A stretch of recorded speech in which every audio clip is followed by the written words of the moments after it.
जय हिंद दोस्तों, कैसे सब लोग। उम्मीद करता हूँ सभी मस्त होंगे, अपने शिष्टाचार में व्यस्त होंगे। स्वागत है आप सभी का सीटेट दिसंबर 2024 के एग्जाम में। और आज हम करने वाले हैं एसएसटी यानी सामाजिक विज्ञान की महा मैराथन क्लास। और इस महा मैराथन से हम 45 से 50 क्वेश्चन जो है सही करेंगे। क्लास भी आज 8 है। चैनल पर जो भी नए हैं चैनल को सब्सक्राइब कर लीजिए। क्लास जो है बहुत ही महत्वपूर्ण है। चलिए क्लास को स्टार्ट करते हैं। और पहला क्वेश्चन है, कथनों ए तथा बी को पढ़िए और उनके आधार पर सही विकल्प चुनिए। कथन ए है, भारत में 82.30 पश्चिम देशांतर को मानक या मरणोत्तर माना गया है। कथन बी है, 82.30 पूर्व देशांतर के स्थानीय समय को पूरे देश का मानक समय माना जाता है। कौन सा ऑप्शन राइट होगा? ऑप्शन जो दिया गया है, ए सही है, बी गलत है। ए गलत है, बी सही है, ए बी दोनों सही है, ए और बी दोनों गलत हैं। कौन सा ऑप्शन राइट होगा? तो वासी बताइए, इन चारों ऑप्शन में से कौन सा ऑप्शन सही होगा?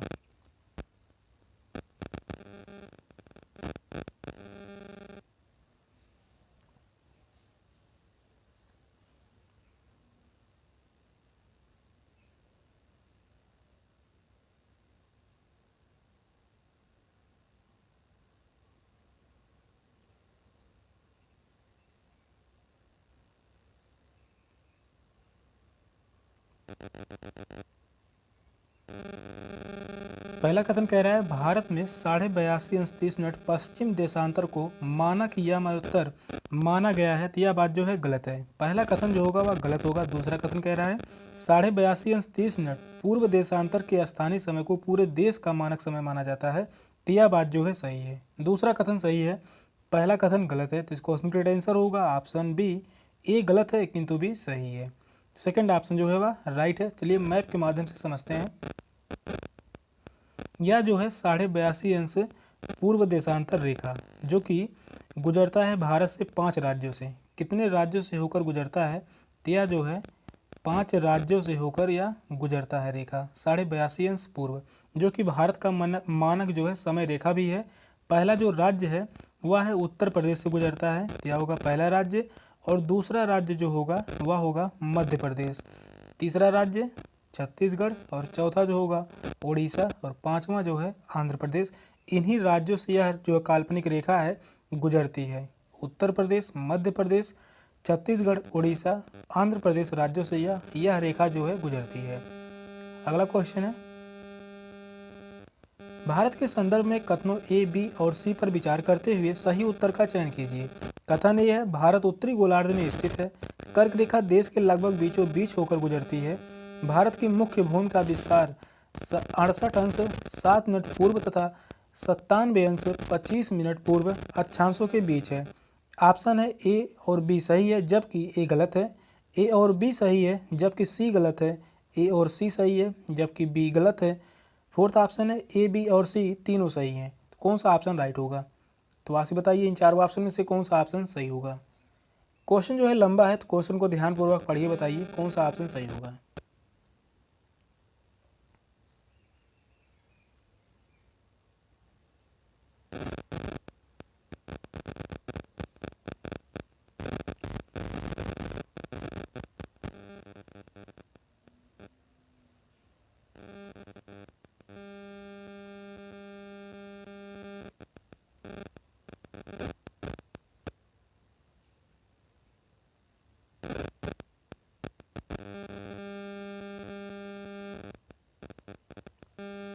क्वेश्चन कह रहा है भारत उत्तरी गोलार्ध में स्थित है। तो यह बात जो है सही है।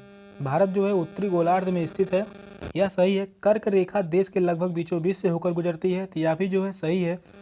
भारत की मुख्य भूमि का विस्तार 68 अंश 7 मिनट पूर्व तथा 97 अंश 25 मिनट पूर्व अक्षांशों के बीच स्थित है। तो यह भी जो है सही है। तीनों ही कथन सही है। तो इस क्वेश्चन का आंसर होगा ऑप्शन डी। ए, बी और सी तीनों ही सही हैं। फोर्थ ऑप्शन जो है वह राइट है। यह भी क्वेश्चन जो है मैप के माध्यम से समझ लेते हैं, फिर जो है याद करने की ज़रूरत नहीं पड़ेगी। यहाँ पर देखिए जो है क्वेश्चन जो कह रहा था कर्क रेखा भारत के बीचों बीच से होकर गुजरती है। तो यह बात जो है सही था। और कर्क रेखा जो है 8 राज्यों से होकर गुजरती है, जो कि पहला राज्य जो होगा वह होगा गुजरात। पहला राज्य कौन सा होगा? गुजरात होगा। और दूसरा राज्य जो है यहाँ पर थोड़ा सा राजस्थान, इसके बाद मध्य प्रदेश के बीचों बीच से होकर गुजरती है।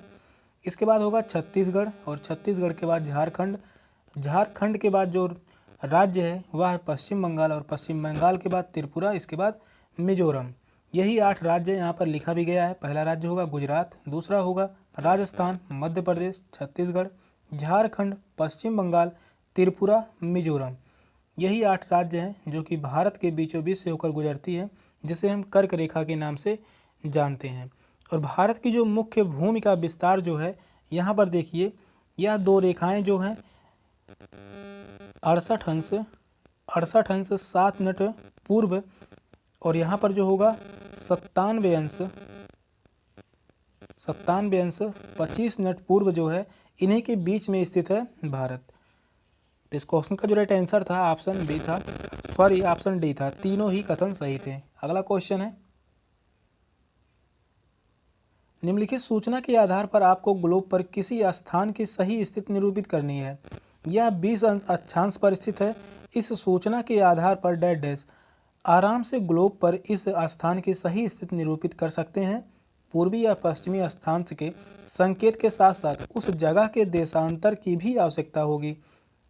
थर्ड ऑप्शन है, उत्तरी या दक्षिणी अक्षांश के संकेत की भी आवश्यकता होगी। उत्तरी या दक्षिणी अक्षांश के संकेत के साथ साथ उस जगह के देशांतर की भी आवश्यकता होगी। कौन सा ऑप्शन राइट होगा? तो आप बताइए इन चारों ऑप्शन में से कौन सा ऑप्शन सही होगा। क्वेश्चन जो है इम्पॉर्टेंट है, भूगोल से क्वेश्चन है। भूगोल से जो है सेट के एग्जाम में 12 से 15 क्वेश्चन पूछे जाते हैं। जियोग्राफी से सेट के एग्जाम में 12 से 15 क्वेश्चन पूछे जाते हैं एसएसटी में।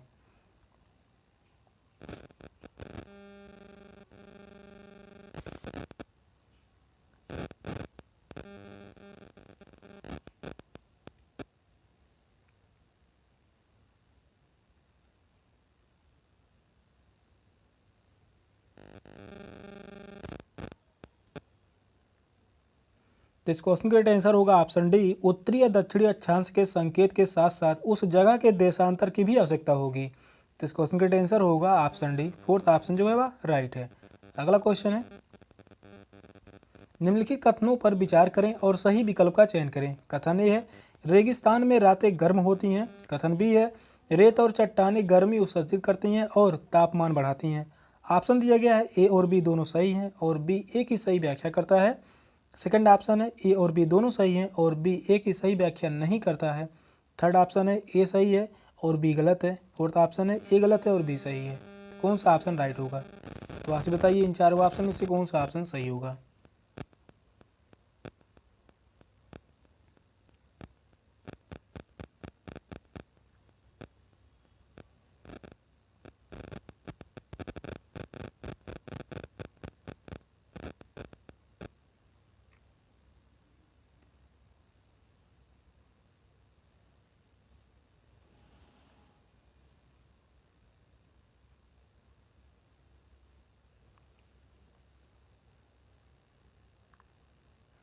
कथन पहला कह रहा है रेगिस्तान में रातें गर्म होती हैं, तो यह बात जो है गलत है। रेगिस्तान में रातें गर्म नहीं होती हैं। कथन बी है रेत और चट्टानें गर्मी उत्सर्जित करती हैं और तापमान बढ़ाती हैं, तो यह भी जो है सही है। कथन बी सही है, पहला कथन जो था वह गलत था। तो इस क्वेश्चन का आंसर होगा ऑप्शन डी। ए गलत है किंतु बी सही है। फोर्थ ऑप्शन जो है वह राइट है। अगला क्वेश्चन है, निम्नलिखित युग्मों पर विचार कीजिए। हिमालयी क्षेत्र, जंगली बकरी और हिम तेंदुआ, अंडमान और निकोबार द्वीप समूह, महोगनी और शीशम के पेड़, गिर वन, एशियाई शेर। उपर्युक्त युग्मों में से कौन से सुमेलित हैं? केवल ए और सी, केवल बी और सी, केवल ए बी सी यानी तीनों। तो कौन सा ऑप्शन राइट होगा? तो ऐसे बताइए इन चारों ऑप्शन में से कौन सा ऑप्शन सही होगा।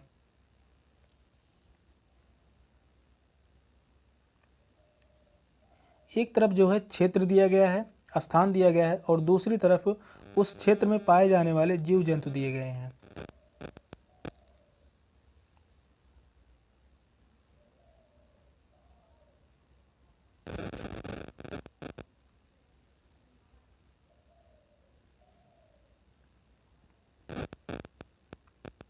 हिमालयी क्षेत्र में जंगली बकरी और हिम तेंदुआ पाया जाता है, तो यह बात जो है सही है। पहला कथन सही होगा।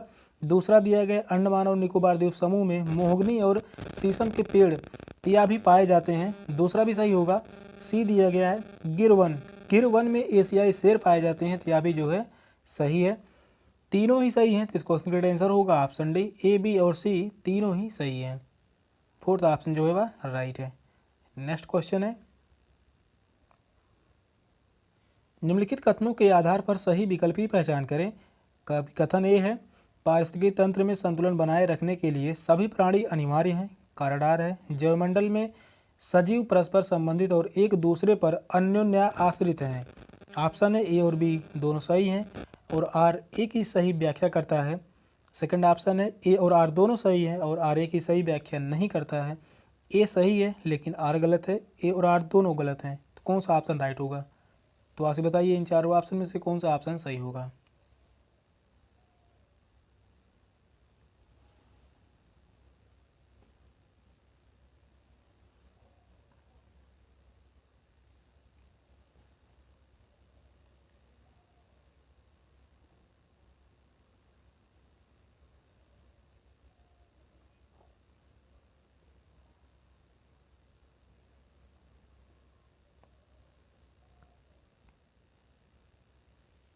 अभिकथन ये कह रहा है, पारिस्थितिकी तंत्र में संतुलन बनाए रखने के लिए सभी प्रणाली जो है अनिवार्य है, तो यह बात जो है सही है। अभिकथन ये सही है। कारण आर कह रहा है, जैवमंडल में सजीव परस्पर संबंधित और एक दूसरे पर अन्योन्य आश्रित हैं, तो यह भी जो है सही है और सही व्याख्या भी कर रहा है। तो इस क्वेश्चन का आंसर होगा ऑप्शन ए और आर दोनों सही हैं और आर ए की सही व्याख्या करता है। फर्स्ट ऑप्शन जो है वह राइट है। नेक्स्ट क्वेश्चन है,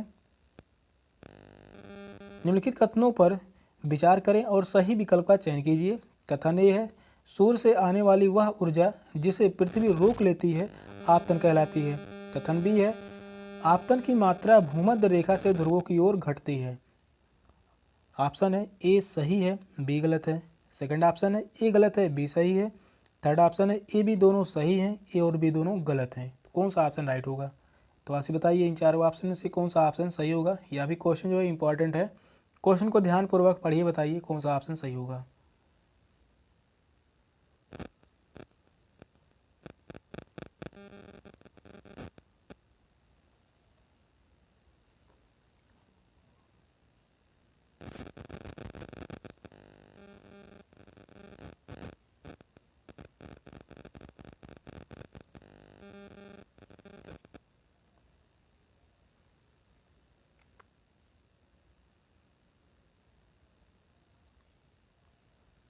कथन ये कह रहा है, सूर्य से आने वाली वह ऊर्जा जिसे पृथ्वी रोक लेती है आपतन कहलाती है, तो यह बात जो है सही है। कथन ही सही है। कथन भी कह रहा है, आपतन की मात्रा भूमध्य रेखा से ध्रुवों की ओर घटती है, तो यह भी जो है सही है। दोनों ही कथन सही है, तो इस क्वेश्चन का आंसर होगा ऑप्शन सी, ए और बी दोनों सही हैं। थर्ड ऑप्शन जो है वह राइट है। नेक्स्ट क्वेश्चन है, निम्नलिखित कथनों के आधार पर सही विकल्प की पहचान कीजिए। अब कथन ये है, आपतन की मात्रा भूमध्य रेखा से ध्रुवों की ओर घटती है। कारण आर है, पृथ्वी का अक्ष सूर्य के चारों ओर परिक्रमण की समतल कक्षा से 66 यानी 66.5 अंश का कोण बनाता है। यहाँ पर गलत लिखा गया है, मिसप्रिंटिंग हो गया है, तो यहाँ पर लिख दे रहा हूँ, यहाँ पर ऐसे लिख दे रहा हूँ 66.5 अंश यहाँ बीच में का कोण बनाता है, जो विभिन्न अक्षांशों पर प्राप्त होने वाले आपतन की मात्रा को बहुत प्रभावित करता है। ऑप्शन दिया गया है ए और बी, ए और आर दोनों सही हैं, आर ए की सही व्याख्या करता है।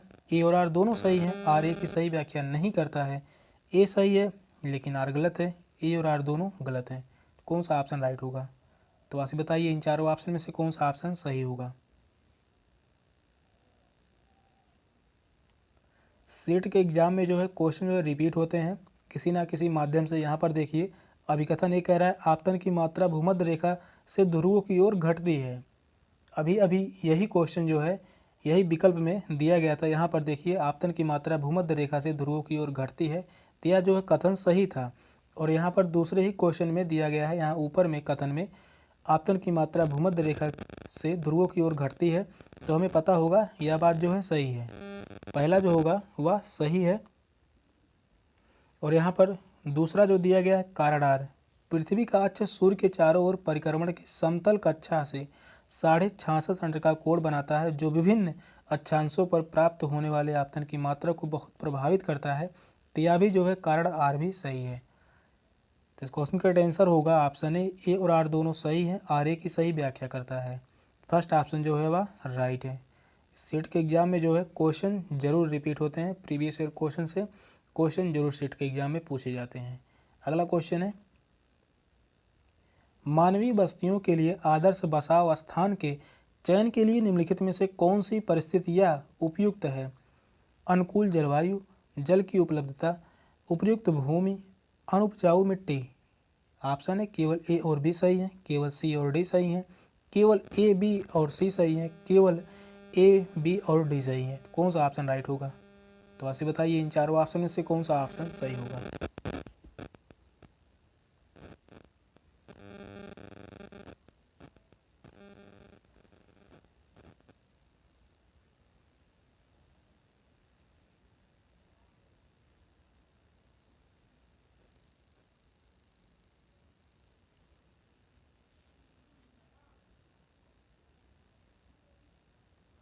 क्वेश्चन कह रहा है, मानवीय बस्तियों के लिए आदर्श बसाव स्थान के चयन के लिए कौन सी परिस्थिति जो है उपयुक्त होगा? तो अनुकूल जलवायु यह सही होगा, जल की उपलब्धता भी जरूरी है तो यह भी सही होगा, उपयुक्त भूमि यह भी जरूरी है तो यह भी जो है सही होगा, अनुपजाऊ मिट्टी तो यह बात जो है गलत है। ऐसा जहाँ पर होगा अनुपजाऊ मिट्टी, जहाँ पर फसल ही नहीं तैयार होगा तो वहाँ पर बसाव के लिए आदर्श स्थल नहीं माना जाएगा। तो इस क्वेश्चन का आंसर होगा ऑप्शन सी, ए बी और सी सही है। थर्ड ऑप्शन जो है वह राइट है। नेक्स्ट क्वेश्चन है, निम्नलिखित कथनों पर विचार कीजिए और सही विकल्प का चयन कीजिए। कथन ए है, मृदा का निर्माण जैव पदार्थों, खनिजों तथा पृथ्वी पर पाई जाने वाली अपक्षयित चट्टानों से होता है। कथन बी है, स्थल रूप मृदा के प्रकार को निर्धारित नहीं करते हैं। ऑप्शन है ए सत्य है, बी असत्य है, ए असत्य है, बी सत्य है, ए और बी दोनों सत्य हैं, ए और बी दोनों असत्य हैं। तो कौन सा ऑप्शन राइट होगा? तो आप बताइए इन चारों ऑप्शन में से कौन सा ऑप्शन सही होगा। यह भी क्वेश्चन जो है इंपॉर्टेंट है।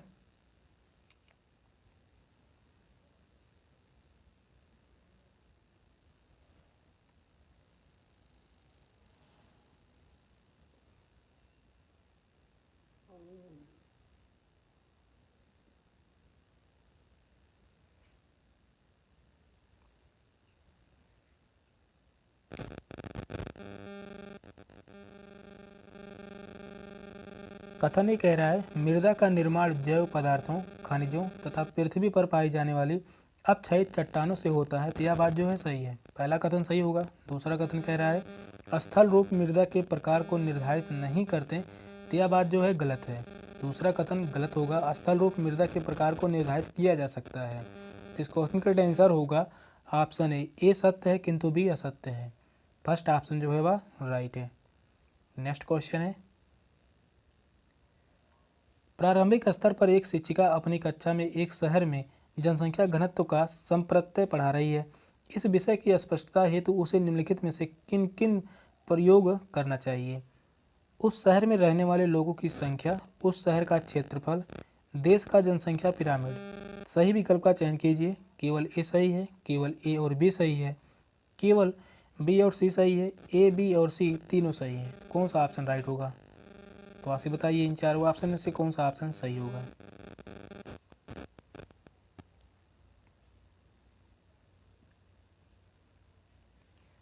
कथन से जो सवाल पूछे जाते हैं सीट के एग्जाम में 20 से 25 क्वेश्चन पूछे जाते हैं, वह भी सिर्फ और सिर्फ एसएसटी में 20 से 25 क्वेश्चन पूछे जाते हैं कथन से सवाल।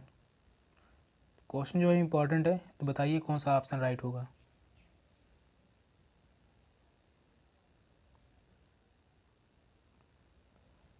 क्वेश्चन कह रहा है, प्राथमिक स्तर पर एक शिक्षिका अपनी कक्षा में एक शहर में जनसंख्या घनत्व का संप्रत्यय पढ़ा रही है।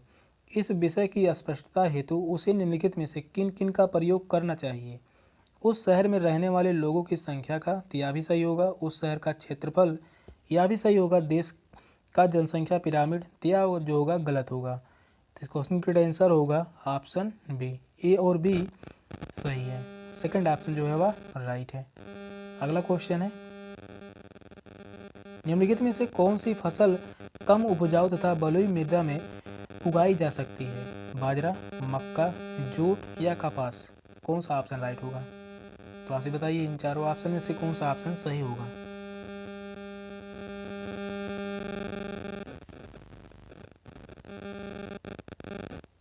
क्वेश्चन कह रहा है कौन सी फसल कम उपजाऊ तथा बलुई मृदा में उगाई जा सकती है।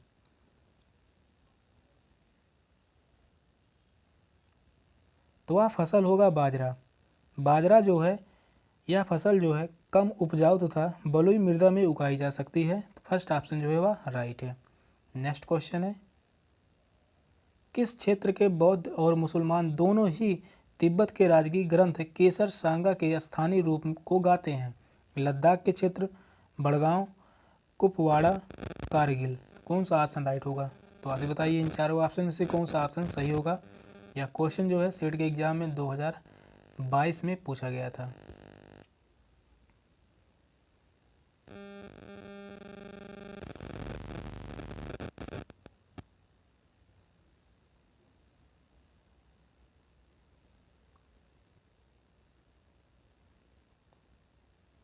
क्वेश्चन कह रहा है किस क्षेत्र के बौद्ध और मुसलमान दोनों ही तिब्बत के राजकीय ग्रंथ केसर सांगा के स्थानीय रूप को गाते हैं। तो वह है लद्दाख। तो इस क्वेश्चन का राइट आंसर होगा ऑप्शन ए। लद्दाख के लोग जो हैं बौद्ध और मुसलमान दोनों ही तिब्बत के राजकीय ग्रंथ जो है केसर सांगा है उसे गाते हैं। नेक्स्ट क्वेश्चन है जब हम व्यक्तियों को एक ही छवि में बांधते हैं तब हम रूढ़िवादी धारणा का निर्माण करते हैं। तो यहाँ तक जो है कथन था। नीचे दिया गया है एक विकल्प इस छवि को तोड़ता है, सही विकल्प की पहचान कीजिए। लड़के उद्यमी और शरारती होते हैं, लड़के शारीरिक रूप से मजबूत होते हैं, लड़के खेलों में अच्छे होते हैं, लड़के भावुक और ध्यान रखने वाले होते हैं। तो कौन सा ऑप्शन राइट होगा। तो आप बताइए इन चारों ऑप्शन में से कौन सा ऑप्शन सही होगा।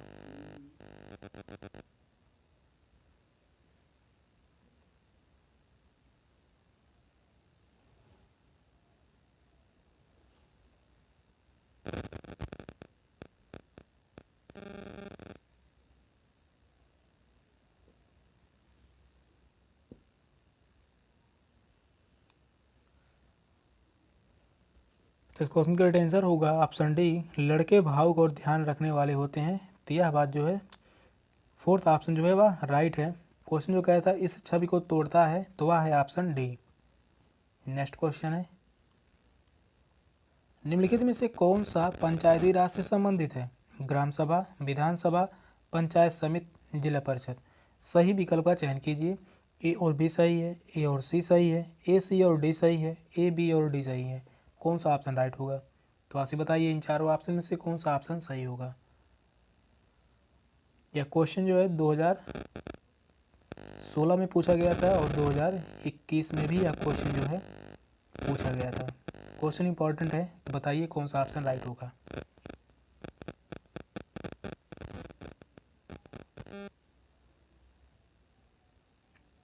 क्वेश्चन कह रहा है पंचायती राज से संबंधित है।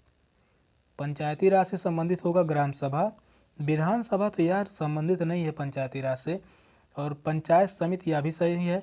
जिला परिषद तो यह भी जो है संबंधित है। ए, सी और डी किस ऑप्शन में है। तो वह है ऑप्शन सी। थर्ड ऑप्शन जो है वह राइट है। सेशन का लास्ट क्वेश्चन था। क्वेश्चन कैसे लगे कमेंट में जरूर बताइएगा। चैनल पर नए हैं चैनल को सब्सक्राइब कर लीजिए। मिलते हैं फिर अगली क्लास में, तब तक के लिए बाय बाय, टेक केयर, जय हिंद।